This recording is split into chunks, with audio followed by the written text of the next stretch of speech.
FBR ने overseas पाकिस्तानियों के एक से ज्यादा मोबाइल फोन लाने पर पाबंदी की तजवीज़ पर कुछ ही घंटों बाद अमल दरामद रोक दिया। बैगेज रूल्स में तरमीम वापसी के बाद अब ओवरसीज पाकिस्तानी कितने मोबाइल फोन ला सकते हैं, आइए आपको बताते हैं।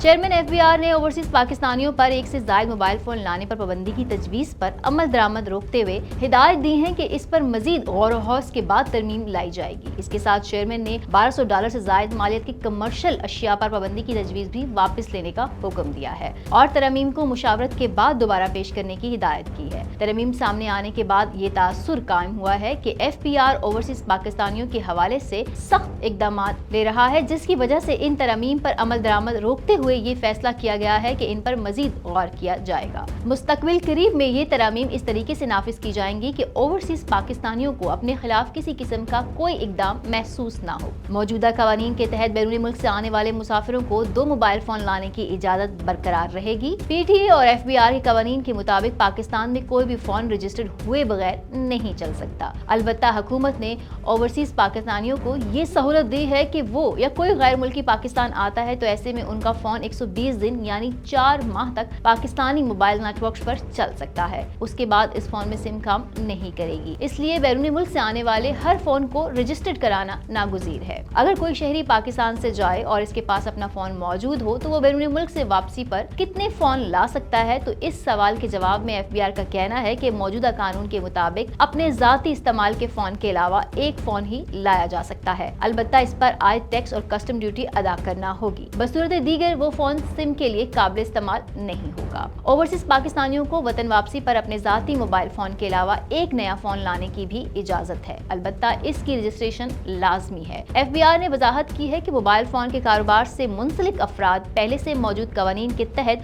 मोबाइल फोन दरामद कर सकते हैं और इन पर इन नए कवायद का इतलाक नहीं होगा।